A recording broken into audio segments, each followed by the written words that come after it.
दो शब्द रितेश रितेश हटाओ कैंडल लैंप रितेश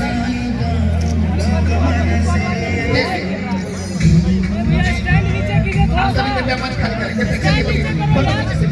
सभी से आगे कृपया मंच खाली करें आप लोग हेलो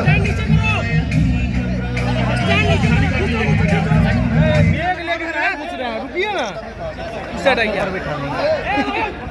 साथियों सबसे पहले आप सबको नव वर्ष की ढेर सारी शुभकामनाएं ढेर सारी बधाई। उम्मीद करता हूं कि ये साल हम सबके जीवन का एक बेहतर साल साबित हो। यकीनन साल की शुरुआत में ही बिहार में राजनीतिक तौर पर कई हलचलें हुई हैं, पर इन तमाम हलचलों के बीच कम से कम एक ये बात अच्छी आई कि एक लंबे समय से हम लोगों को जिस बात का इंतजार था उस इंतजार को इस साल के शुरुआत में पूरा किया। लंबे समय से हम लोग चाहते थे कि हमारे देश के प्रधानमंत्री आदरणीय नरेंद्र मोदी जी की सोच हम लोग बिहार में भी उतार सकें।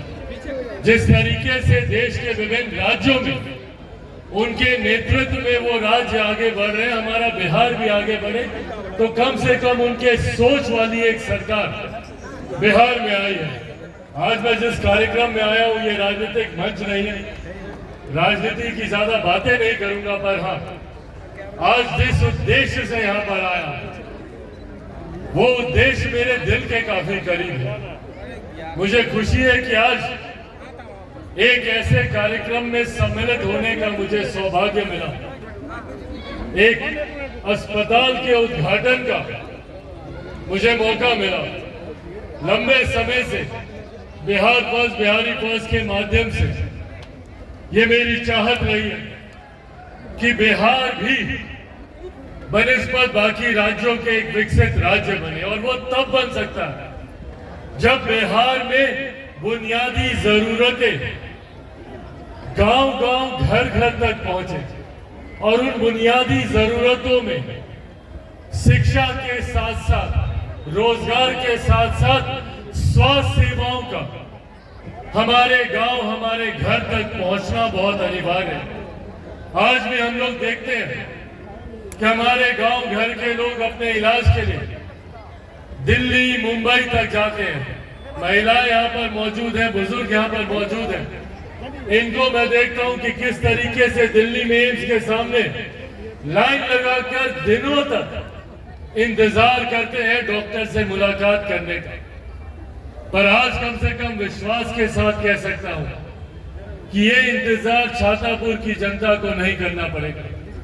यहाँ पर एक अपना वर्ल्ड क्लास फैसिलिटी से लेकर ये अस्पताल यहाँ पर मौजूद है, और इसके लिए हम लोग जितना धन्यवाद संजीव जी का करें उतना कम है। मैं चाहता हूँ एक बार जोरदार ताली आप लोग संजीव मिश्रा जी के लिए आप लोग बजाएं।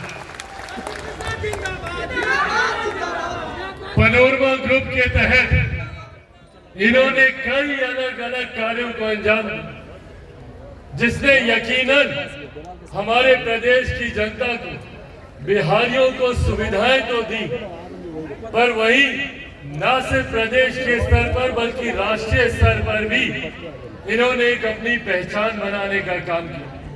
जहां एक तरफ गरीबों को, समाज के ऐसे वर्ग के लोगों को जो आज भी बहुत कम व्यवस्था में अपना गुजारा कर रहे हैं, उनको जहां इन्होंने अफोर्डेबल हाउसिंग देने का इन्होंने काम किया, वहीं शिक्षा के क्षेत्र में आज हम लोग जिस प्रांगण में हम लोग मौजूद हैं, इस तरीके के कई ऐसे स्कूल चलाकर जहां पे गरीब बच्चों को शिक्षा के उच्च स्तर से उनका राह एक करने का काम इन्होंने किया, और आज उसमें एक नया पायदान इन्होंने जोड़ने का काम किया।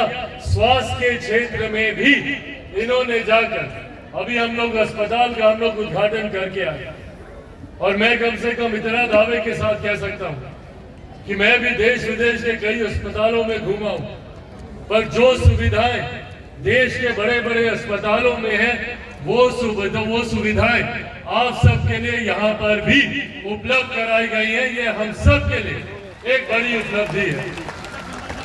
आने वाले दिनों में यकीनन उसका और विस्तार किया जाएगा। पर हम जहां मैं संजीव जी को इनके कई योजनाओं के लिए ढेर सारी शुभकामनाएं देता हूं और कहता हूं कि भैया आपका ये व्यवसाय फले फूले, वहीं कम से कम मैं अस्पताल के लिए ये नहीं कहूंगा, मैं ये नहीं कहूंगा कि वहां पे ज्यादा लोग आए, ज्यादा भीड़ लगे। मैं चाहता हूं कि हमारा प्रदेश एक स्वस्थ प्रदेश रहे।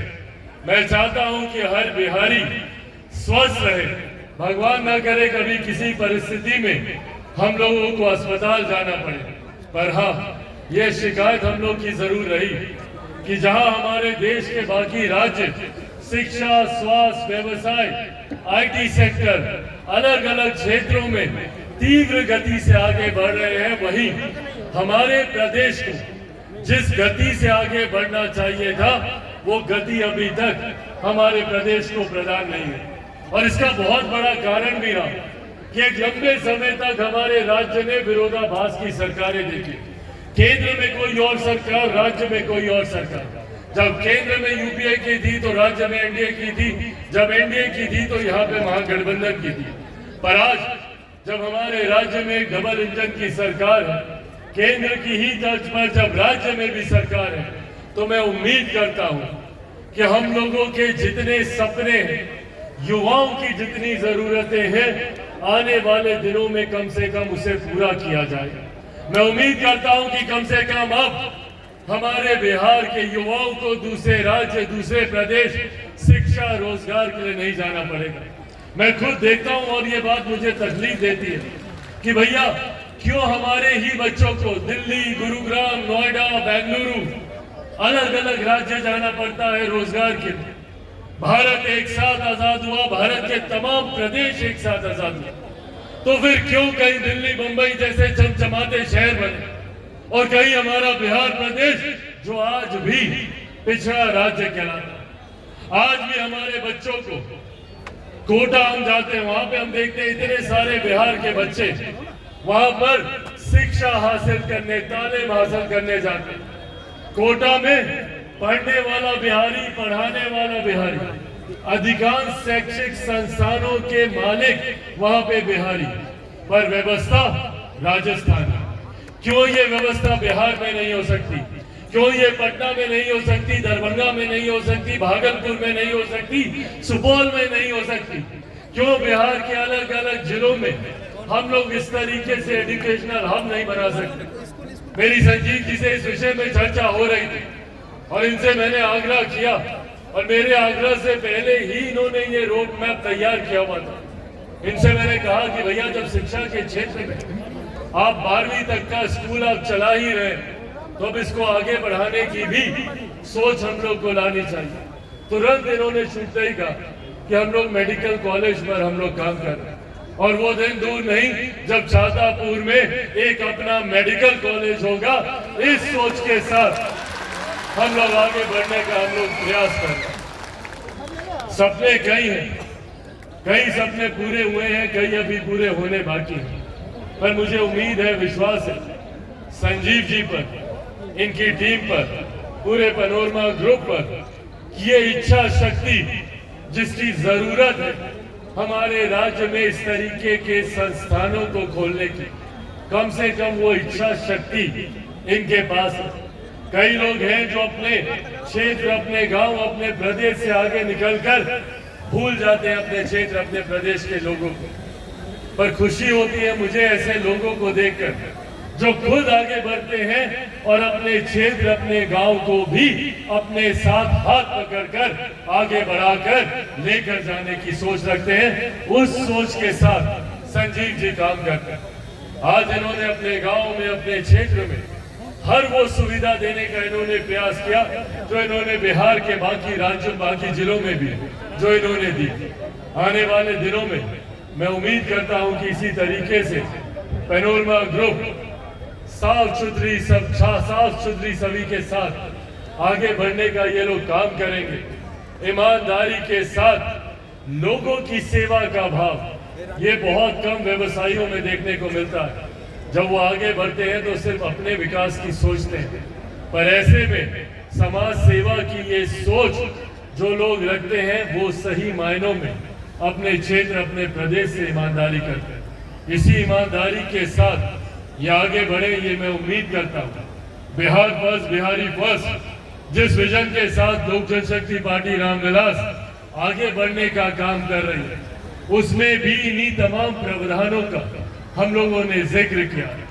बिहार फर्स्ट बिहारी फर्स्ट चाहता है कि बिहार के हर एक प्रखंड में, संभवतः हर एक पंचायत में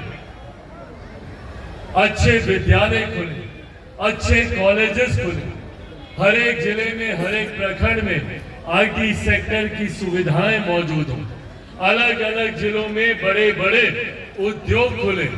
इस सोच के साथ बिहार फर्स्ट बिहारी फर्स्ट आगे बढ़ने का काम कर रहा है और उसी सोच को कहीं ना कहीं संजीव जी भी अपनाने का काम करते हैं। ये भी उसी सोच के साथ बढ़कर बिहार फर्स्ट बिहारी फर्स्ट को धरातल पर उतारने का ये प्रयास कर रहे हैं। आने वाले दिनों में मैं चाहता हूं कि और ऐसे लोग आगे आए। अगर एक विकसित बिहार के निर्माण को, विकसित बिहार अगर हम लोग को बनाना है, हमारे पूर्वजों ने जो बिहार का सपना देखा था, मेरे खुद के नेता, मेरे खुद के पिता आदरणीय रामविलास पासवान जी लंबे समय तक संघर्ष किया इस उम्मीद से, जिस बिहार का सपना उन्होंने देखा उस सपने को वो पूरा कर सके। हमारे पूर्वजों ने, हमारी पिछली पीढ़ी ने ये सपना देखा, पर ये जिम्मेदारी अब हम युवा पीढ़ी के ऊपर है कि उनके इस सपने को हम लोग पूरा करें। आने वाले दिनों में इस लक्ष्य के साथ हम लोग आगे बढ़े कि बिहार को एक विकसित राज्य बनाना। हमारे प्रधानमंत्री जी ने 2047 में देश को विकसित देश बनाने का लक्ष्य रखा है, पर वो लक्ष्य तभी पूरा होगा जब हमारे देश का हर एक राज्य विकसित राज्य बनेगा। इसी दृष्टि में बिहार का भी आने वाले दशक में विकास के मापदंड पे तीव्र गति से आगे बढ़ने का लक्ष्य होना चाहिए। उसी दिशा में मैं बिहार फर्स्ट बिहारी फर्स्ट के साथ आगे बढ़ने का काम कर रहा हूँ। बिहार के अलग अलग जिले में जाकर वहां से जुड़ी हुई तमाम सुविधाओं को धरातल पर उतारने का प्रयास कर रहा हूँ और ना सिर्फ इंफ्रास्ट्रक्चर, ना सिर्फ शिक्षा, ना सिर्फ स्वास्थ्य, बल्कि समाज के हर उस क्षेत्र में मैं उसको आगे बढ़ाने का कार्य कर रहा हूं जो हमारी भावनाओं से भी जुड़ा हुआ। पिछले दिनों हम लोगों ने अयोध्या में भव्य राम मंदिर के निर्माण को